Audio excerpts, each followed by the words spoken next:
Good morning. Well, good morning. This Good is quite morning. How is everybody? Good. How are you? We'll see how many show up today. I finally have my cheat sheet in front of me to find out if everybody's who hasn't completed their directory page. But Rod did, so that's good. Rod almost looks a little brown. Rod is in Arizona. Oh, hey, how was it? It's just fine. It's actually going to be in the mid 70s today, and the sun is shining. You know, the usual thing in Arizona. Sun shines every day. It's so boring. Well, we're supposed to get snow. Yeah, I'm coming back on Friday, so I just can't wait to see snow and the cold and all of that. You know, it'll just be so much fun. You're so excited. Yeah. Can you guys hear me? Yep. You sound a little far away. Yeah, I don't Talking. know what's going on with it. It's weird. It's acting funny. Yeah, you have some stopping and stuff. So I wonder if your internet's a little unstable. Hi, Paul. Hi, Paul. I'm in North Carolina. Oh, how about that? Oh, lucky man. You better be careful if they hear about that. Carol Johnson cost her $100 when it was cold. She said, yeah, I ran it, or I visited with her and she had to send a check in. And she said, I says, I don't know that you really have to pay the $100 fine. I don't think he realized what he said it. And she says, oh, I sent it in. So you better be careful. She's in Minnesota now, but she was down in Arizona when it was 30 below here. She was paying a dollar a degree, I believe. Yeah, and it was a 100-degree difference. Oh, hey, Paul, you're a good It one to didn't catch. sound like much to begin with till you start figuring out the differential. Well, yeah, you know, when it was 30 below, even if you were at zero, it was $30. That's right. Say, Paul, did you update your directory or check it? Was that okay? Your I directory can page? check it. I will check it. I haven't checked it. Okay, good. Thanks. Kevin, if you can hear on mute, have you checked out yours? I did indeed, yes. So it should be Good. fine, Paula. Thank you very much. Yep. I have my cheat sheet in front of me this week. I bet you do.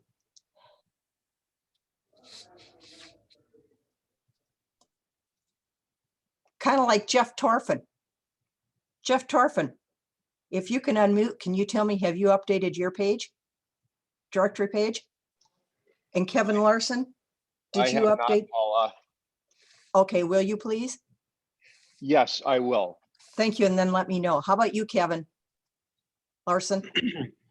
I don't believe I have. However, Paula, might be announced today, I'm transferring my membership to Custer, South Dakota. Oh, you're moving back to Custer. Halftime. Well, I hate to see you go, but I know that's where you are from, and that's a cool area. So you're going to spend your summers there and your winters here? Wrong. Reverse. Really? Yeah. Really? Yeah. I don't know if I'd want to be in Custer in the middle of the winter.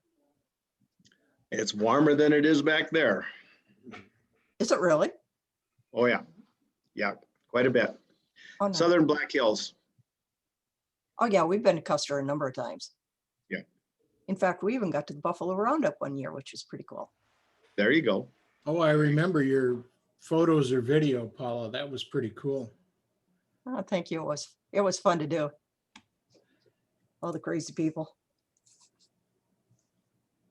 Dan Hegstead, have you updated your directory page? You know, when you first sent that, I went and looked at it and I found it to be accurate, Okay. as I recall. So I didn't need to update. Okay, well, now I know. So you were crossed off the list. There you go.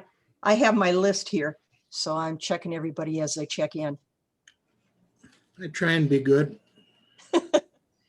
I did get a bounced email from Paul's email address this morning, so I don't know if that needs to be updated. Who's Paul? Sibuzar? Sibuzar? Oh. I see he's on the call. Yeah, he was on a minute ago, so he must have walked away from it. What but, was the question? I got a bounced email from your email address this morning. uslink.net? I believe so. I'll double check it. They're monitoring everything I do, and they're chopping my emails. I'm being monitored constantly by uslink.net. PaulSibuzarConsulting.com. Okay, thank you. You're a threat, Paul. You're a threat. I am to them, I guess. I I'm didn't know going to- anybody use US Link anymore. Been trying since 1996, 94, 95, I think, or 95. My first email was through CTC and it was ptel.com, I think it was. And it wasn't working, and they had like 2 people in customer service in Minneapolis covering the state. And they were massively overwhelmed. It was impressive. That was a long time ago. Kevin, do you remember that? Oh, you're muted. Muted, Kevin.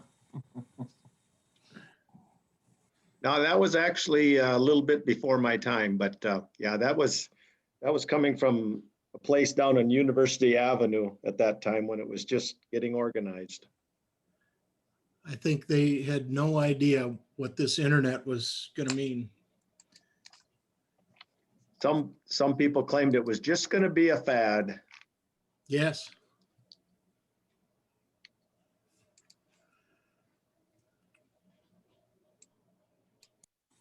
Lee, have you checked your directory page to see if it's accurate? You may want to check that out and get back to me if it's accurate, or so that I know. I've got my cheat sheet in front of me this week. I will do that. Thanks, Paula.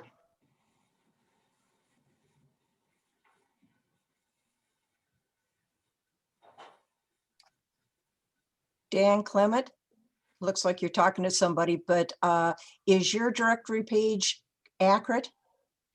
I haven't checked it. I'm sorry, Paula. I'm bad. Okay, I'll read you the riot act like half of them here. Okay, thank you. I'm loving this today. I'm getting lots of people marked off.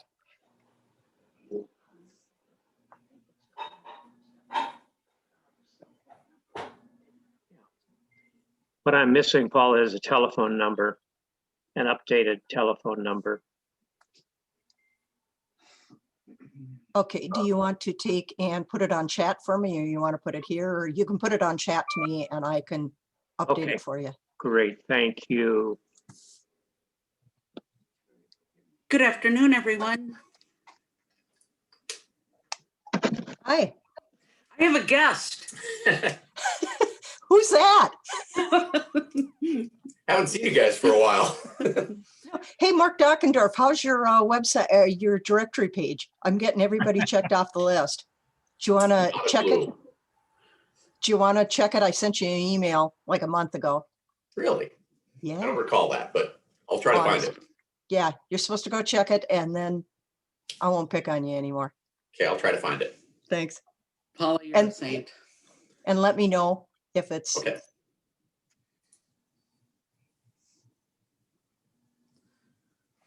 All right, we have kind of a crowd.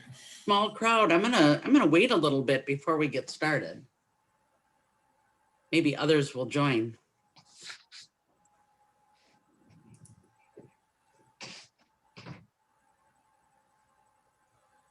Do you see that? What's that? Rod just said, "Good to see you, Mark. We're Oh, coming back 2 did not minutes." see it. Where are you, Rod? We're in Fountain Hills, Where is Fountain Hills? in the Phoenix area. Oh, northeast that's of where I Phoenix. want to go. A friend of mine says there's 200 miles of mountain bike trails there. I wouldn't doubt it. I need to go check it out. There are a lot of mountains around here, so Yeah. I know there are trails. Well, Rod, I hope you were there last week when it was ridiculously cold here. Thankfully, I was. Good for you.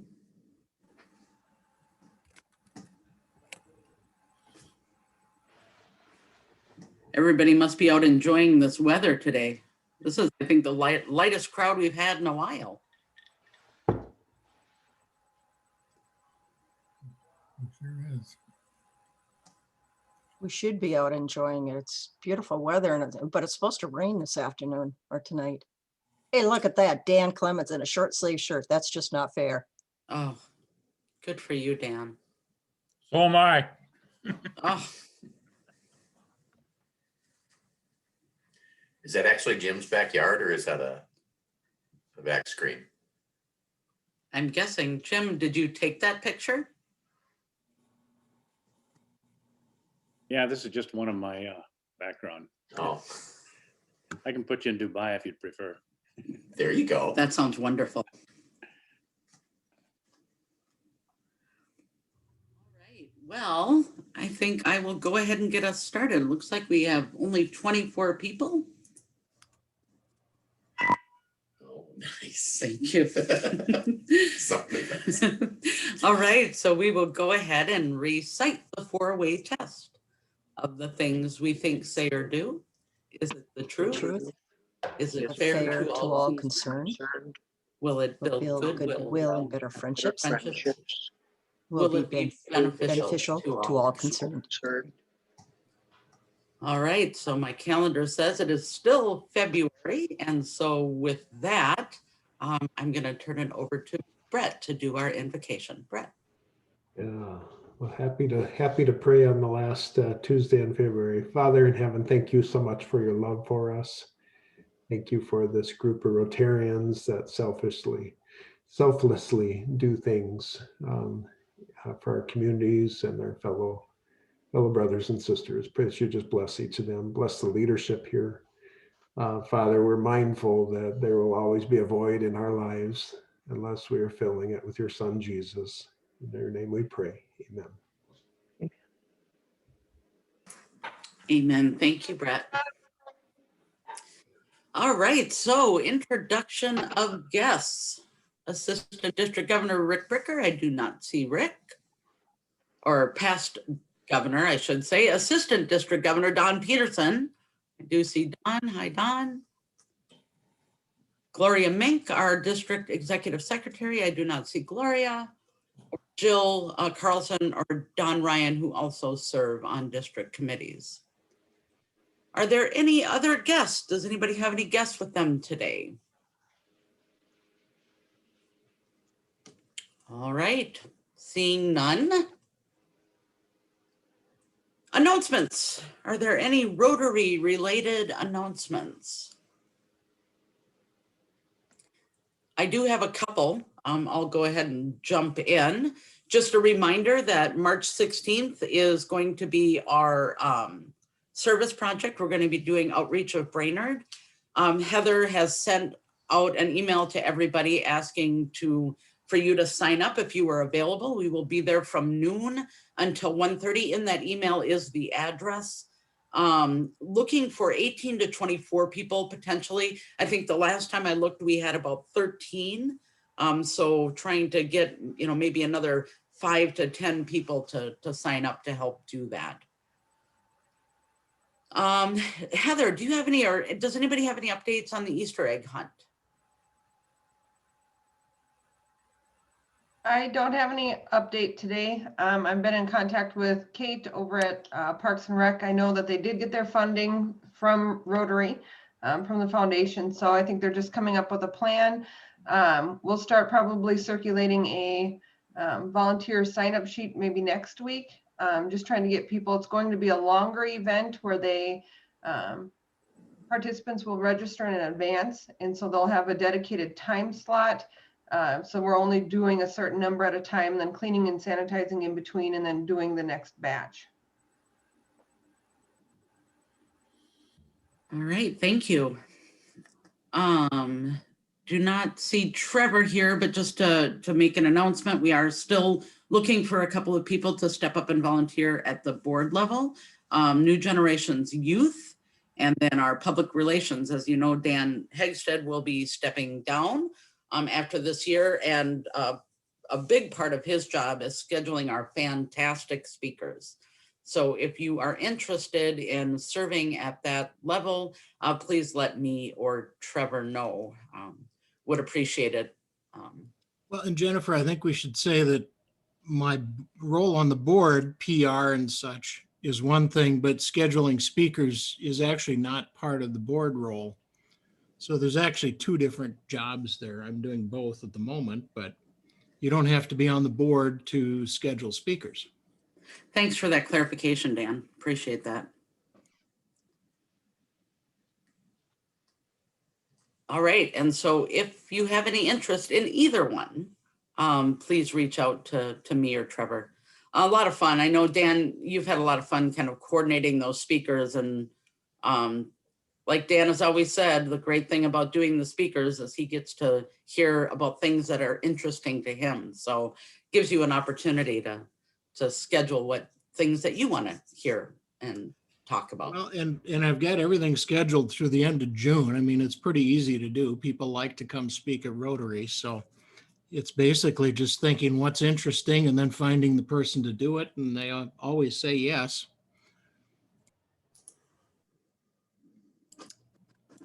All right. Any other Rotary related announcements that anybody would like to share? Ron, any updates on the CRMC tournament? We're going along. We're starting to look right now for silent and live auctions. I'm here in Arizona. I'm actually trying to put together some Arizona resort packages for potential auction items. Trevor's all over it, as is Brett, and we're good to go. Again, I might add, clearly the tournament is in a 50-50 discussion right now, as we still have our borders closed to Canada. But in the event that we would lose the tournament, we would not lose our Strive Monday and our Sunday and Monday events. They would be downscaled, obviously, on the live auction items. It would be more difficult to get celebrities and people that would give auction items if they weren't coming to an official PGA Tour event. So that's clearly a downside, but Trevor and I are working on that right now. That's it. Thanks, Ron. All right. Any other Rotary related announcements?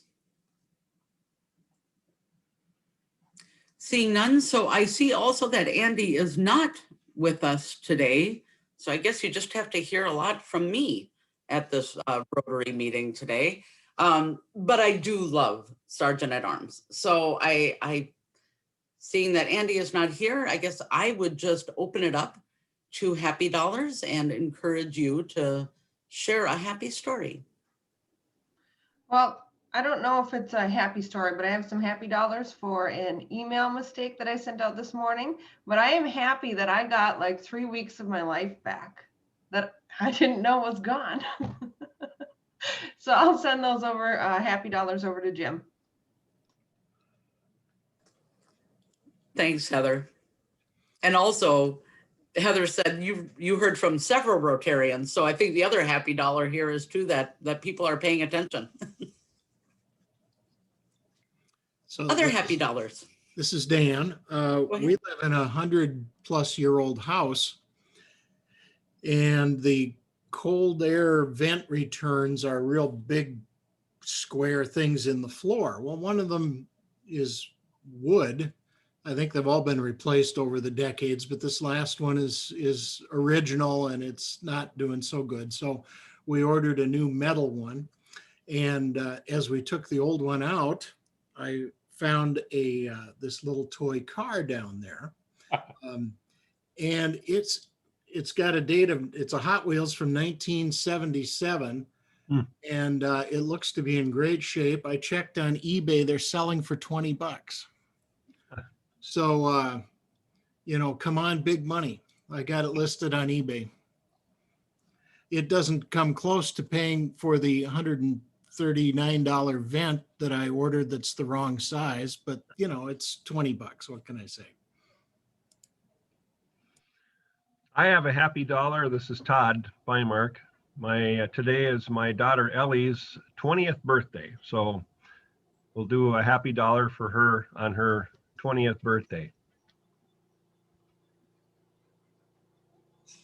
I have a happy dollar and an update for those of you who allowed me to share with you the fact that my nephew was attacked with an axe in the head.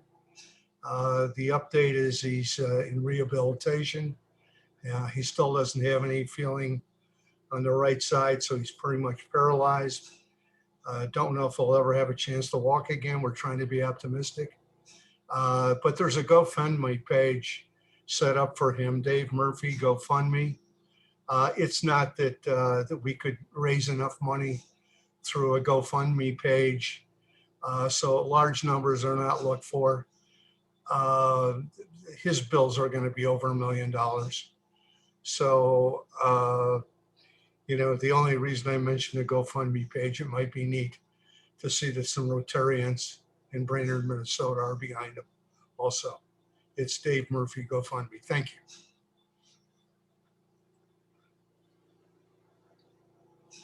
And that's it for me. Thanks, Ron. Other happy dollars. Rod Rangan. I will try and share my screen here. One of those really cold days, I was debating whether or not I should go out and feed the birds. So I finally braved the weather, went out and fed them, got back inside, looked out the window, and I had a bunch of, I think they're called purple finches in the bird feeder. So that was kind of worthwhile and made it all kind of a neat thing.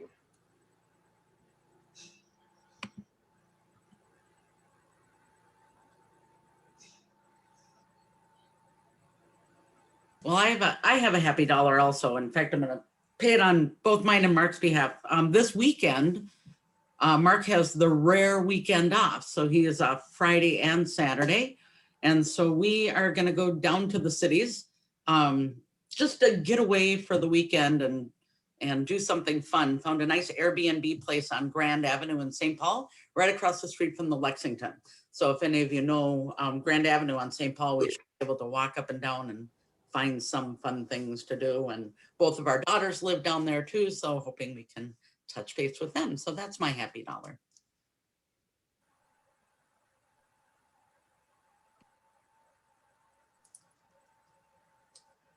Any other happy dollars? Brett Anderson here. I've got one to share. One of our astute members here, and also somebody that's been a wonderful mentor to me, celebrated a birthday yesterday, Mr. Rod Osterloh. And I see you got your golfing shirt on there, so we just want to wish you a happy birthday. Thanks, Brett. I'm sure that's going to cost me $1. Sure will. Happy birthday, Rod. Thank you. I share my birthday with George Washington and my mother. Good company. Any other happy dollars? All right. Seeing none, I'm just going to get us right into our presentation. So I know Jim Roloffs is going to be our presenter today, and he's going to talk to us about photography. So Jim, I'll just go ahead and turn it over to you. Okay. Thank you, Jennifer. I'm going to try and share my screen. That's the hardest part of doing this. There we go. Okay, is everybody seeing this screen? Title slide? Okay, good, thanks. So photography, that's a subject that impacts nearly all of us.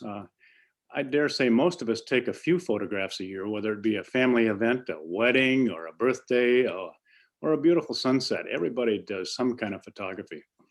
But it's really a huge subject. You know, photography, we could talk about exposure, camera settings, lighting, Photoshop. There are things that you could spend week-long seminars at. So what I am going to do today to condense this into 20 minutes is just go through the types of photography that I do and the techniques that I use to make my photos a little better. My photography kind of falls into three categories: just local, what happens in my yard and my house, our family, what happens on bicycle rides, which is mainly cell phone photography. And then the third category is travel photography.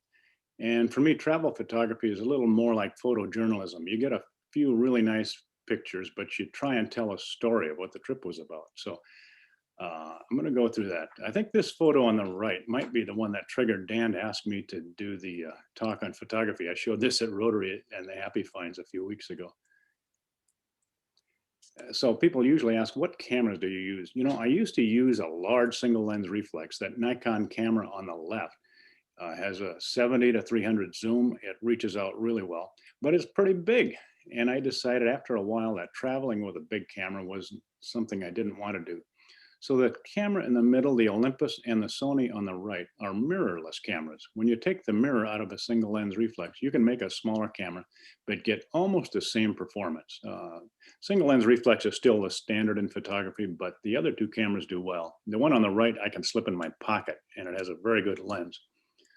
So that's why I have that one. And then the cell phone, of course. But the two that I end up using all the times are in my cell phone, because it's readily available.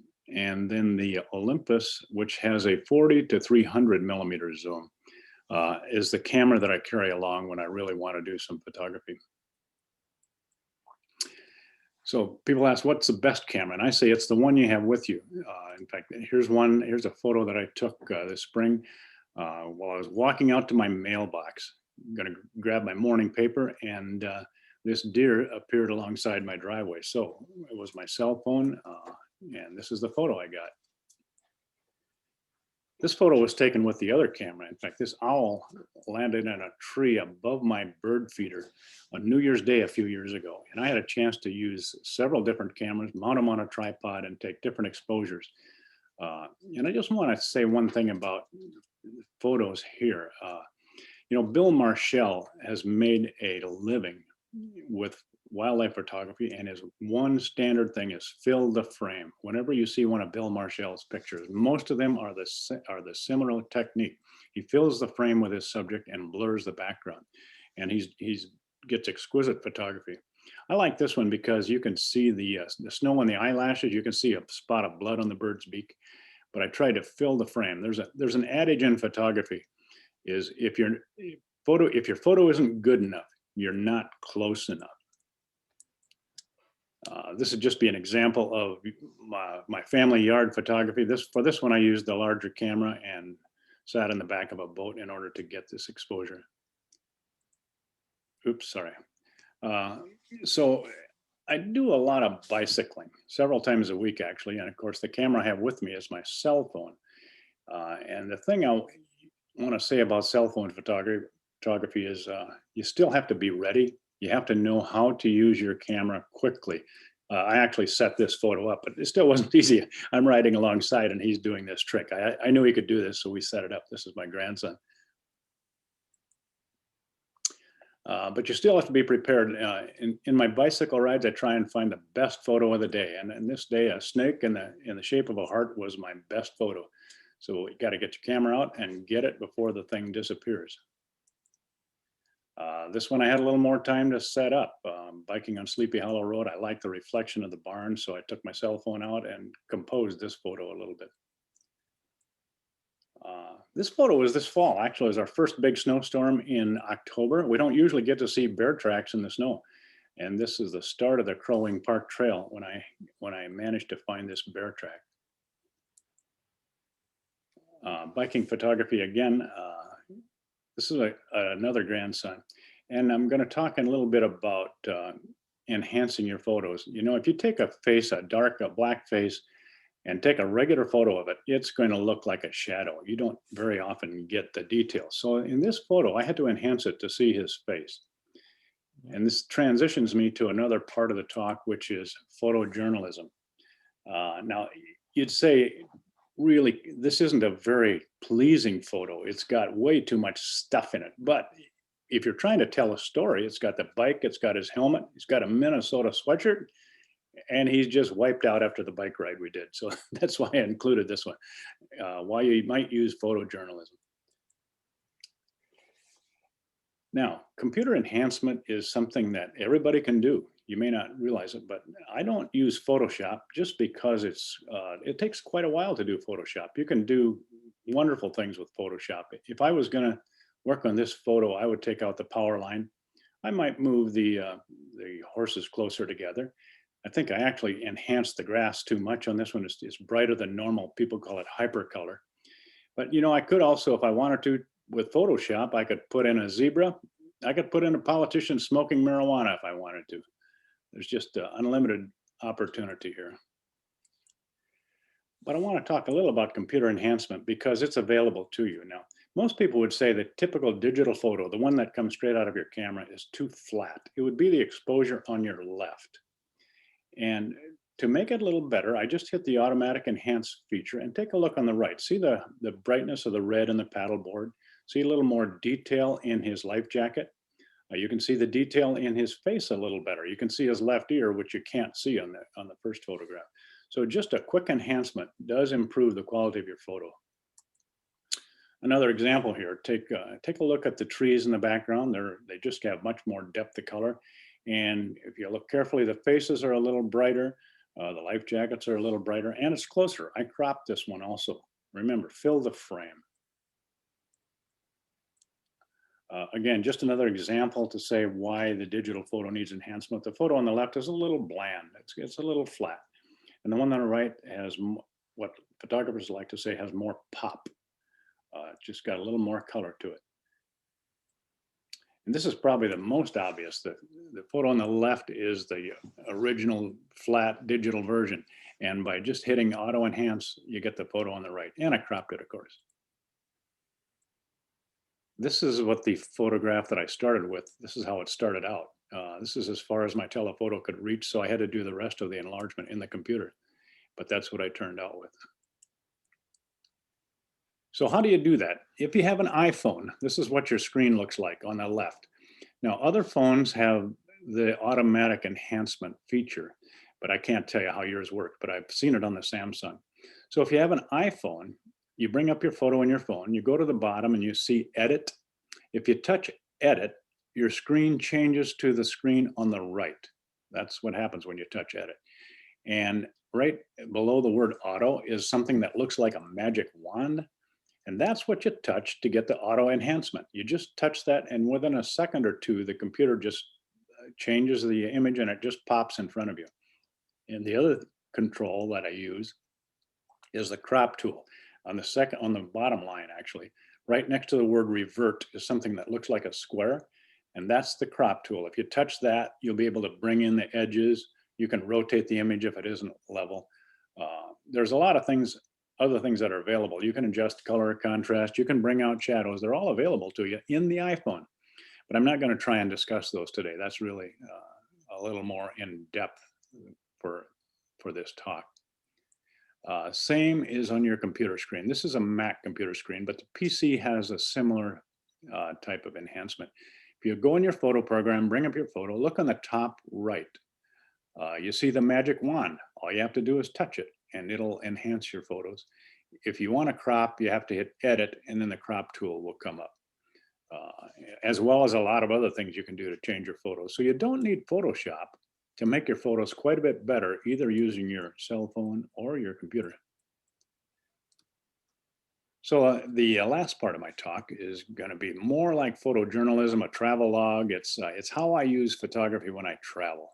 And again, I use both the Olympus camera, which is the most common, and then the cell phone.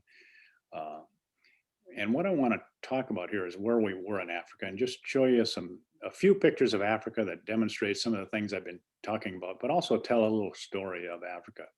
So look in the lower left, you see Namibia in the bright green. And on the top right of Namibia, it looks like an arm sticking out. That's the Caprivi Strip, it's called, Caprivi Strip. And the tip of the Caprivi Strip, 4 countries come together. That's also where Victoria Falls is located. This area of Africa has a lot of stuff going on in it for tourists. The Caprivi Strip lower border is the border between Namibia and Botswana. And we went to the Chobe River, which is that border. Chobe River forms that border. And it's a place where you can do wildlife safaris from a boat, actually from a pontoon on the Chobe River. So one of the things I like to do with photojournalism is take a picture of the sign. It helps me tremendously. You know, after you've gone on a trip and you've stayed in multiple hotels in a row and you can't remember which is which or where you were or the name of it, the sign really helps. So I take signs every place I go, even if it's a street sign, a business, and put it in, well, I could put it in my Rotary talk if I needed it. And if you're on the Chobe River, on the top left, you see people standing in the front of a pontoon. For whatever reason, the animals don't seem to be very skittish of a pontoon in the river. I don't know why, but you can get close. Look at how close you get to that crocodile. Of course, I'd never get that close to a crocodile otherwise, but that's what's available to you. These hippos were about 30 yards away, maybe, and not spooked by us. I watched this encounter between a bull elephant and a bull water buffalo, which was kind of interesting. They never did make contact, and eventually the elephant wandered off. Also on that river, again, you see what I can do with a better camera. You see the water splashing as they came down to the water to drink. As part of our trip, the company that we were traveling with gave us large cameras with big telephotos mounted to the bottom of a boat one morning. We had a couple hours to shoot with big cameras, and there's a lot of interesting bird life in Africa. And so I was able to get a couple of these photos using a large telephoto. And just by way of, again, photojournalism, if you don't do a boat safari, you could do a land safari, and you travel in an open backed vehicle like this. So you have no glass in front of your camera, and you only have to shoot past the person sitting next to you. So it's a good way to do photography. I'm going to move on now to Zimbabwe and Victoria Falls. You know, Victoria Falls is an interesting photographic challenge because it falls into a ravine. And there's always mist coming out of the ravine. It makes for nice rainbows, but it's difficult to photograph the falls. In fact, some days you can't see the falls. So then when it was Robert Livingston who first named it Victoria Falls, when he came, the natives called it the mist that roars. And he, of course, the first white man to see it, named it after Queen Victoria. And that's the name that has stuck instead of Mosi Oatunya, the mist that roars. This photo was actually taken from a helicopter by one of our fellow travelers, and I just give you a perspective on Victoria Falls. The country of Zambia is on the upper right, and then the Zambezi River flows over Victoria Falls, and it exits to the mid-left, forming the border with Zimbabwe. So it's a border between Zimbabwe and Zambia that is formed by Victoria Falls and the Zambezi River. Moving on into Zimbabwe, we stayed at a tent camp. Now, a tent camp is almost a euphemism because on the left you see our tent. It has canvas walls, but otherwise it's pretty comfortable inside. And on the right is the main lodge for this tent camp. And I just want you to take a look at the safari vehicle there. It's an open top vehicle because I'm going to talk about that in just a moment. I could take a better photo of it, but I didn't include it. And on the other side of this tent lodge is this is what it looks like. It's hardly roughing it. You see the table set for dinner there at sunset. They had very good food. They had their own chef who did a nice job. Then after dinner, we had a fireside chat with Raphael, the guide. And I want you to just set the scene here. Look at it looks like driftwood behind him, all the wood that's piled there. It's actually a fence. And beyond that fence is a water hole, about the size of a swimming pool. It's a man-made water hole. And after dark, the elephants come in. Now, this was a photographic challenge. Black elephant in a dark night. It was black night, no moon, and only some floodlights from the lodge. So I was delighted to get this photo. I tried multiple times in different exposures. But to photograph a moving elephant in the dark is a big challenge. But this is what I got. And while we're sitting there and watching the elephants, a lion roared in the bush. And this guy, Raphael, says, "You want to go find that lion?" And we asked, what is this about? And he said, "Well, we'll just get in the Land Rover and we'll drive through the bush until I find the lion." And I thought, this might be the dumbest thing I've ever done. But he convinced us that it would be okay. So we got in the Land Rover, drove a couple miles through the bush. Now, this would be like driving down a logging road in Crow Wing County, in the forest in Crow Wing County, taking a logging road through the forest.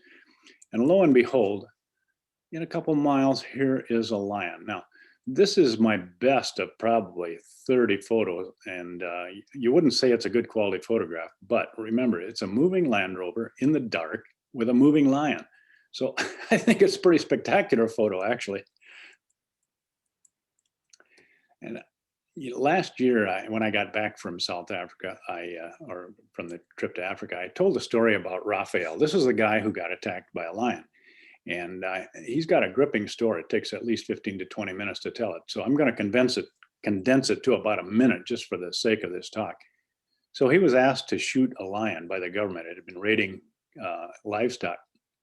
So he went out and found it. He shot it, but he only wounded it, and it ran off. So he waited until the next morning. He went back, tracked it to a thicket. And as he was approaching the thicket, the lion raised up. He shot it again, and the lion immediately charged him. And before he could reload his gun, the lion had him. He grabbed him by the back of his skull, ripped open his scalp, grabbed him by the shoulder, was shaking him, and then his shot proved fatal. The lion died. So I had to document what this looked like. I explained to Raphael what I was doing, and he let me take a picture of the bite wounds in his shoulder and the deformity actually in the back of his head as part of the scalp scarring that he had. He took us on a safari then to try and find lions in the daytime. And we found this lioness who was on high alert. She was watching a family of warthogs, and she disappeared into the brush. We couldn't see what happened, but she came out carrying a baby warthog. To see the whole sequence of things was kind of fun. Going to move into South Africa now. This is another tent in a tent camp. And take a look. There's an air conditioner, and behind it is a propane tank, and that heats our hot water. So this isn't really roughing it. It does keep the mosquitoes out. It was a very nice tent. And this is where we stayed to go to Kruger National Park. Now, Kruger Park is a huge park in South Africa. It's the best of Africa game parks, a lot of people would say. It's huge. It's bigger than the state of Connecticut. And just for perspective, I showed this map of Africa on the right. You see, Africa is the dark tan behind all the countries that are shown. That's how big Africa is compared to everything else. Look at the United States in the upper part of that map. So Africa, we often don't realize, is much bigger than the US. 54 countries in Africa. And in Kruger Park, it's a great place to see big cats. And that's one of the reasons people go there. But it's interesting how you find the big cats, because it's like Yellowstone. You drive along till you see a whole pile of vehicles. And then you drive up and say, "What are you looking at?" And they tell you where the wildlife is. So the drivers, of course, are calling each other by radio or cell phone. And so they want their tourists to have a good experience. So they know where the best viewing is. This was a little more challenging shot. This leopard was probably 100 yards away, and my 150 millimeter lens and my camera could barely do justice to it. So I had to enlarge it in the computer. And in reality, if you look, the leopard isn't real sharp, but it's the best I could do staying in the vehicle and not stalking a leopard. So I was happy to just do it this way. So South Africa, game parks, well, game parks all over Africa have an abundance of stuff that you just never see. And so if you get a chance to ever do this, it's actually very easy to do.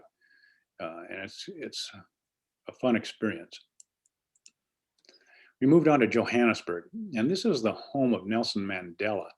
Now, during apartheid, which ran from about 1949 to the early 90s, the blacks were banished from the places where the white people lived. So in Johannesburg, they had to move out to the townships. That's Soweto is where Nelson Mandela lived, and that stands for Southwest Township. And he lived in this house before he was imprisoned. And then when he was spent his time in prison, 27 years, his wife lived here. And of course, you know the story, he gets out of prison in the early 90s, and by 94, he's elected president of South Africa. From there, we moved on to Cape Town. Now, the picture on the lower right, you see Table Mountain. That's the iconic picture of Cape Town. It's like seeing the Statue of Liberty in New York Harbor. Once you see that, you know that's what it is. It can't be anything else. Cape Town is a modern city and a city of contrasts. Just think about the first human-to-human heart transplant was performed there in 1967 by Dr. Christian Barnard. So South Africa has up-to-date modern medicine. That's got a lot of modern stuff, and it's a modern city. You can even rent a Ford Cobra if you want to. And from Cape Town, we went to Robben Island. In fact, the photo on the right is taken from the ferry on the way to Robben Island. And Robben Island is where the prison is, where Nelson Mandela was imprisoned for 16 or 17 years of his 27 years in prison. He stayed in this cell that you see on the top right for that length of time. The guy in the lower right was a fellow inmate, a political prisoner in Robben Island during the same time that Nelson Mandela was there. This guy was a young guy, and Mandela was an older prisoner at the time, but he could tell some stories about what it was like to live with Nelson Mandela. So when people were moved out of Cape Town, they were moved into townships around it. In fact, we went and heard the story of one place where they just basically did urban renewal, kind of demolished all the black neighborhoods. You're seeing in the Star Trib right now about the Rondo neighborhood in St. Paul. That's what happened to these people. They just razed their whole neighborhood and moved them out of the city. And here's where they ended up, in these townships. And this is kind of what the commercial districts of the township look like now, with stores made out of corrugated metal or the backs of trucks or whatever people could find. And this is part of my photojournalism to tell the story. On the left side of the picture, you see this lady is grilling meat out on the street, and she just sells it to people for their daily consumption. And she's holding a chicken there, and as she was fixing her meat, she turned around, walked across the street toward me, carrying a basin and a knife. She had a knife in her left hand. And I could see that this was going to be interesting. So I raised my camera, held it up for her to see it, smiled at her, and she raised the chicken at me so I could take a photo. So I did, and she walked over to the side of the road and butchered the chicken right at a storm drain basin. I just thought it was a great shot for photojournalism. So when the people were moved out of Cape Town, the government did build some housing. And this is what it looks like. In this building on the left, where you see a door into it, there's a common kitchen area with a stove, sink, refrigerator, and that concrete table. And there's 4 bedrooms, but you don't rent the whole thing. You rent a bedroom, or if you need it, 2 bedrooms. Or in the case of this one, the unit had 4 bedrooms, and one of the bedrooms was occupied by 4 single men. They were workers who came to Cape Town from the countryside to work, and that's where they could find lodging. So everybody lives together in this. Now, the guide who walked us through this said, you know, I love this place. This is where I grew up. I have friends here, and this is where my recreation is. And he was happy to have this kind of housing. In a little distance from this is the way some other people live. You see some of the housing right behind that lady getting water from a common tap. A common tap for the neighborhood, carry your water to your house. And the sewage is a line of porta potties in the alley. That's what your sewer system is. But just by contrast, a couple blocks away, this is also in the township, is a much better housing. So people have a variety of choices depending on their means. And on the left of this photo, you see another guy. Some people just don't want to be in the government housing. They want to be on their own. So on the outskirts of Cape Town and Johannesburg, you see housing like this. The guy's walking out to where he's going to build his fire there. His cooking fire is right in front of him. So just to summarize, South Africa is a country of contrast, contrasting scenes, contrasting beauty, contrasting lifestyles. And I've just tried to show through photojournalism the variety. In the top right is Cape Town. It's the Muslim section of town. It's painted colorful, as you can see. In fact, it's become a tourist attraction. And the bottom right is the rural area of South Africa, which is beautiful. It's a lot of vineyards, wineries, agriculture, and mountains. So South Africa is really an interesting place to visit. So that's my summary of how I use photography and photojournalism. So thank you. When were you in South Africa, Jim? A year ago right now. We came back in early February. And how long were you there? About 3.5 weeks.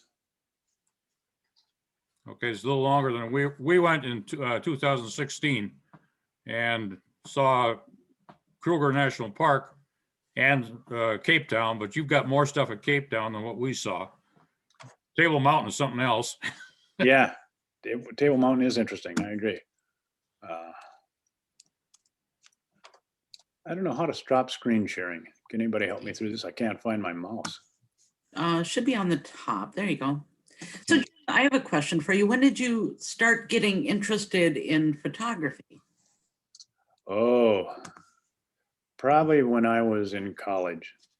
That's been a while. Jim, question. I saw one of the photos had a ramshackle shack house, and in the background I saw count them, two satellite TV dishes. Yeah, that's very common. You'll see a tin shack with a satellite TV dish outside of it. Very common. I mean, they'll have to carry their water. They'll have to build a fire, but they'll have gotten power, either pirated power from someplace or a solar collector, and they'll run a TV. And their cell phones. And charge their cell phones. And they all have cell phones, I was going to say. Yeah. So it's a matter of where they put their money is what you're saying. Absolutely. Some of it's a choice to live there, but some of it was forced by apartheid. They couldn't stay in the cities. They were forced. It's forced segregation is what it is. It's a very unfortunate part of the African history. But I asked people about it, that it's over. And a guy who was in his mid-60s says, I said, how did Mandela do for you? And he said, I think it's wonderful. We had a transition away from apartheid without a war. Mandela and F.W. de Klerk, who was a president, got together and said, we got to change this because it's 15% white and 85% black.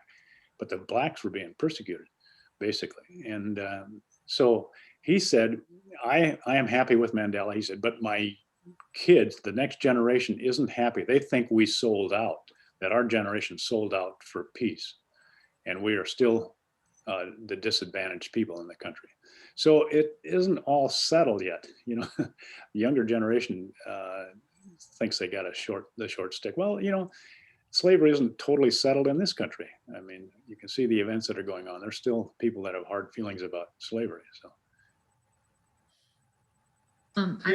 Jim, Julie here. How did you book your tours, or did you go on a tour? Or did you plan it by yourself or through a travel agent? yeah, we did. Well, we did most of it through a travel agency. We happen to use, for a lot of our trips, we use Vantage Travel. And they did the bulk of the trip. Then we went to Cape Town on our own. And actually, we stayed in a Hilton hotel. We talked to the concierge and told him what tours we wanted to take. And he just got us a car and a driver for those tours. And it wasn't hugely expensive to do that, to get a car and a driver for a day. I'd have to guess at it, but less than $100 to have a car and a driver for a day. So it's very doable. Jim, I'm going to show my ignorance. The whites in South Africa, are they all of European descent? Yeah, I hate to say it, but there's a lot of Dutchmen. My heritage, yes, the whites are primarily European descent, and a lot of them are from the Netherlands. Where are you going next, Jim? Ireland in September. We got our vaccinations, so we're ready to go. If they let us in. Who knows? Stops on our list too. Yeah. Who knows if they'll let us in or not. Actually, I'm going to Florida in a week. It's not as exotic. Jim, I've been shooting pictures since high school, and it's been, I love it as an art form. I've gotten into video, which is very similar but very different too. So that's interesting. I just joined the Focal Point Photography Club. Well, in time for the December meeting in 2019, when we got to eat too much, and then we had one meeting last year, and then the COVID hit. So even though I know a lot about photography, I am anxious to get back to Focal Point. There's still so much to learn. So I appreciate your presentation and your insight. Yeah, thanks. I belong to Focal Point. I had a slide of that in here, and I decided in the interest of time, I wasn't going to talk about Focal Point. Paul and Mark know about that. We have some good photographers in Rotary, you know, and we have people that go to Focal Point. It's open to people of any ability, by the way. If you want to go and learn stuff, you just see what other people are doing and ask questions, and meets once a month at the Arboretum.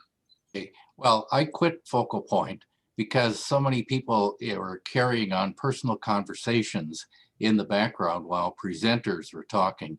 And with my terribly degraded hearing, it made it impossible for me to hear the presentations. And I've got a question, Jim. Are you using Lightroom for most of your manipulation? I'm only doing what I showed you. Really? That's impressive. For those who haven't used Lightroom, it's also an Adobe application, and you get that with Photoshop for $10 a month. We live by it. It's extremely easy to use and extremely powerful, and it works like $1,000,000 for professional photographers and amateurs like us. There's a program called GIMP, G-I-M-P, that is that's free, that does a lot of those things too.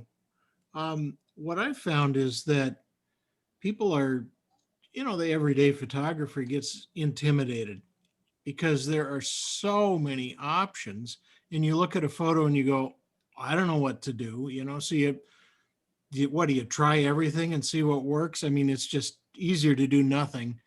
But I found that if you just look at doing some of the basics to a photograph, cropping makes a huge difference. Just a little bit of enhance on contrast and color, and that may be all it needs. So there's probably some online tutorials. You don't need the full Photoshop. Lightroom is fantastic.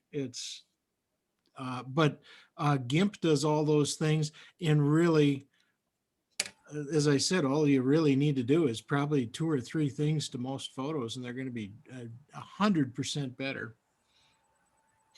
There's a bit of history that's involved here. I've had a good camera for my job for 40, 45 years before all this stuff was available. And back then it was, you take a whole series of shots where you change little things on your camera, and hopefully out of all those changes you get, there's one of them that ends up giving you what you want, because we didn't have the ability to go in and do these things you're talking about now.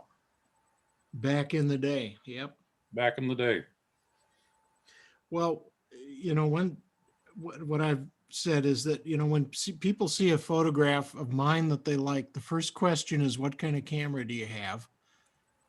And my thing is, yeah, it's great to have a good camera. It just gives you many more options. But even a moderately good photographer should be able to get a moderately good photograph with anything. Yeah, it's good to have some skills, but it's mostly in your brain. If you have an eye and, and then a whole lot of luck and then some skill, mostly it's your eye. It's knowing when to push the button and being in the right place at the right time. And people get too intimidated by it. Just go out and shoot pictures. Jim, I'm curious. I've always enjoyed your photography. You're a phenomenal photographer, but you used to take pictures and then you would be in the photo in one way or another. Are you still playing with that?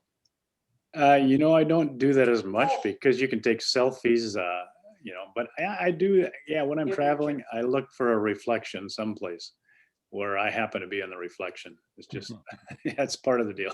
It's like taking the most interesting photo on a bike ride, or what keeps me amused during the day. Jim, I have a question. I've got both my father's and my old film cameras, single reflex with Yeah. a variety of lenses. Yeah. What do you do with them now? You know, occasionally there's someone that comes around here that advertises will buy old cameras, but that happens only sporadically. I sold some of my stuff to that person. They showed up at Breezy Point and said, we're going to have a day where we'll buy camera equipment. You go in and they look at it and they offer you a price. But you can also do it through National Camera. It's especially good if you think you might want to buy a camera. If you take your old stuff to National Camera in Golden Valley, that's their main shop, they will buy used stuff. They'll look at it and say, but I even had one where the camera had a big defect in it. And they looked at it and they still gave me some pretty decent money for a trade in it.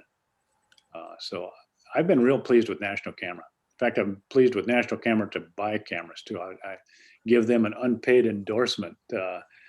They've got knowledgeable people who can help you through it. Likewise, I've bought 2 or 3 good cameras from them. And I would go back to them if I was in the market for another one. Yeah. And that is absolutely true. But another option is there's a website. I'm not sure. I think they're located in Georgia physically, but KEH Camera. I've bought some things through them because I don't buy the latest gear, but I wait for the guys who have to have the latest to sell their 2-year-old stuff. And I've been buying it through KEH, but I see they also buy stuff too. So when I sold my 35mm stuff, I put it on eBay, and man, some people got a super deal on some stuff and other people way overpaid, but I think I got $300 or $400 for all my stuff. Don't ask me what I paid for it, but I was glad to get anything. So that's an option too. There are people who collect it, and there are people who are still insist that film is the way to go. So there's a market for it somewhere. Yeah. Might check with KEH Camera too if you can't get to the cities. And National Camera will sell some of that used stuff also. If there's something specifically that you want, but you don't want to pay the new price, they have reasonable things available, but it just depends what they have available, you know. But they're experts in telling you whether it's going to work or not. I've never been disappointed by them. Good to know. Thanks. One advantage of the old film camera is that the image is actually analog as opposed to digital. Mm-hmm. Digital is everything is stair steps. Sometimes the steps are so small that you have a hard time seeing them, but they are there. The steps, that is.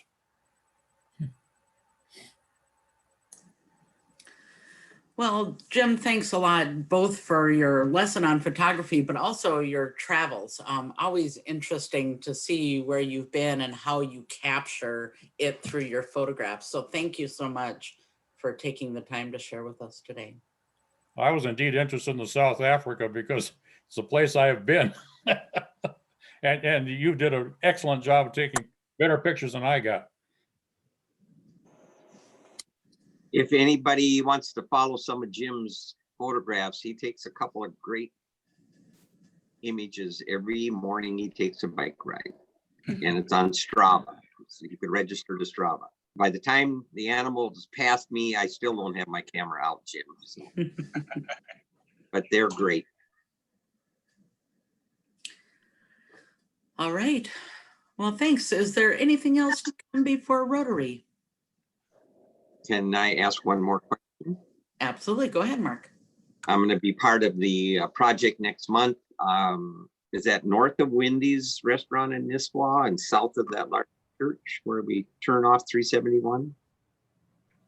See Carol nodding. I have not been there. I was just going to Google map and go where it tells me to get. Yeah, it's off Hazelwood. And it's just north of the Petals and Beans and the pet store there. Or south of Nisswa Auto. Yep, south. Right in between there. Yep. Thanks, that'll do it. If you see a gray van lost, wave it down. All right, we'll come find you. Okay. All right. Well, thanks everyone and have a great week and we'll see you on Tuesday. Thank you.